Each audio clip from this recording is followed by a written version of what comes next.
Денес во 16 часот започна полицискиот час на територијата на градот Велес. Тој ќе трае до 5 часот наутро.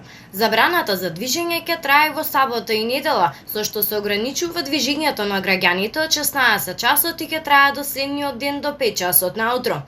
Ситуацијата во Велес и Велешко е мирна. Најголемиот дел на граѓани се во своите домови и уживаат во петочниот неработен ден. Од друга страна, тече 80-часовниот карантин на територијата на цело Скопје и некои други општини како Куманово, Липково, Штип, Карбинци, Тетово, како и Боговиње, Брвеница, Тиарце, Жилино и Јагуновце.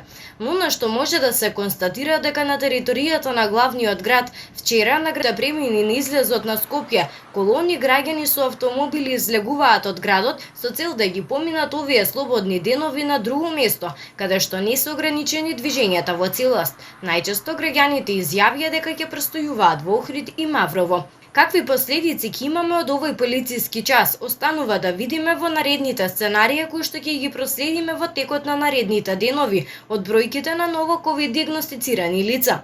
Одлуката за повторно воведување забрана за движење е донесена согласно препораките на Комисијата за заразни болести со цел брза и ефикасна реакција за спречување на ширењето на коронавирусот. Забрана за движење на територијата на целата држава имаше до 26 минатиот месец, кога беше целосно укината.